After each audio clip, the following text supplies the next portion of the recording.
राज्यातील शिक्षण सेवक पद रद्द करावे अशी नव्याने भरती झालेल्या शिक्षकाकडून मागणी करण्यात येते।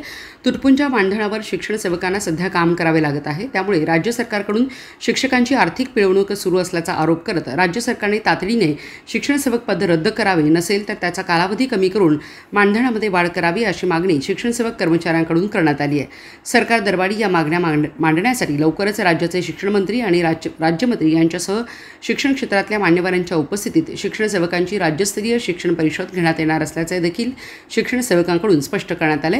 सांगलीमध्ये पार पडलेल्या शिक्षण सेवकांच्या बैठकीमध्ये ही माहिती देण्यात आली आहे। राज्यात राज्य सरकारने सर्वात मोठी शिक्षक भरती केली। जवळजवळ राज्यभरामध्ये 21,000 शिक्षण सेवक सध्या कार्यरत आहेत।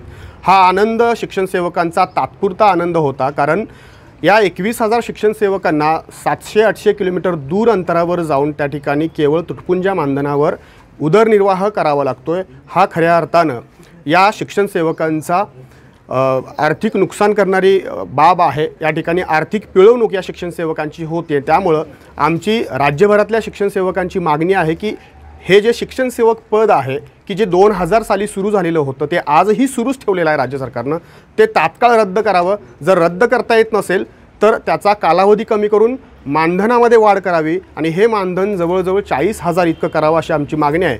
त्यासाठी आम्ही जिल्हावार पत्रकार परिषदा घेतोय आणि सुट्ट्याच्या काळांमध्ये आम्ही एक राज्यस्तरीय शिक्षण परिषद घेणार आहोत की ज्या शिक्षण परिषदेला राज्याचे शिक्षण मंत्री आदरणीय दादाजी भुसे, त्यानंतर राज्य शिक्षण मंत्री पंकज भोयर आणि लोकप्रतिनिधींना आम्ही त्या ठिकाणी इन्व्हाइट करणार आहोत आणि आमच्या व्यथा ज्या आहेत त्या त्यांच्यापर्यंत मांडणार आहोत।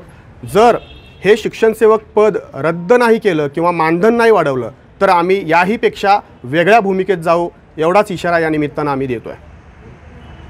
ओके।